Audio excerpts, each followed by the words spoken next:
పల్లీ చిక్కీ సాఫ్ట్‌గా, టేస్టీగా ఉండాలనుకుంటే ఈ విధంగా ట్రై చేయండి. చాలా చాలా బావుంటుందండి. నోట్లో పెట్టుకోగానే చక్కగా ఇట్టే కరిగిపోతుంది. దీనికోసం ఒక 200 గ్రాముల దాకా పల్లీలు ఒక బాండీలోకి వేసుకొని సిమ్‌లో పెట్టుకొని బాగా రోస్ట్ చేసేసుకోండి. వీటిని కొంచెం చల్లారనిచ్చేసి పొట్టు తీసుకొని దబ్బల్లా చేసుకోండి. చూడ్డానికి ఈ విధంగా ఉంటాయండి. ఏ కప్పుతో అయితే మనం పప్పు తీసుకున్నామో అదే కప్పుతో ఒక కప్పు బెల్లం, అలాగే 2 టేబుల్ స్పూన్ దాకా వాటర్ వేసుకొని పాకాన్ని ఈ విధంగా రెడీ చేసుకోండి. చక్కగా మనకి ఈ విధంగా సాఫ్ట్‌గా ఉండాలండి పాకం పట్టుకున్నప్పుడు. తర్వాత దీంట్లోనే ఒక టేబుల్ స్పూన్ దాకా నెయ్యి, కొద్దిగా యాలకుల పొడి వేసేసుకొని, తర్వాత ఈ పప్పునంతా దీంట్లో వేసుకొని స్టవ్ అనేది ఆఫ్ చేసేసుకొని బాగా మిక్స్ చేసేసుకోండి.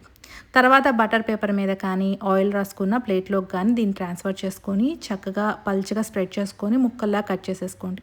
తర్వాత చల్లారనిచ్చేసేసి తర్వాత మనం స్టోర్ చేసుకోవచ్చండి. చాలా చాలా బావుంటాయి. ఇలా తుంచంగానే పొడి పొడిలాడుతూ చాలా టేస్టీగా ఉంటుంది. ఇంకెందుకు ఆలస్యం, మీరు కూడా ట్రై చేసేయండి.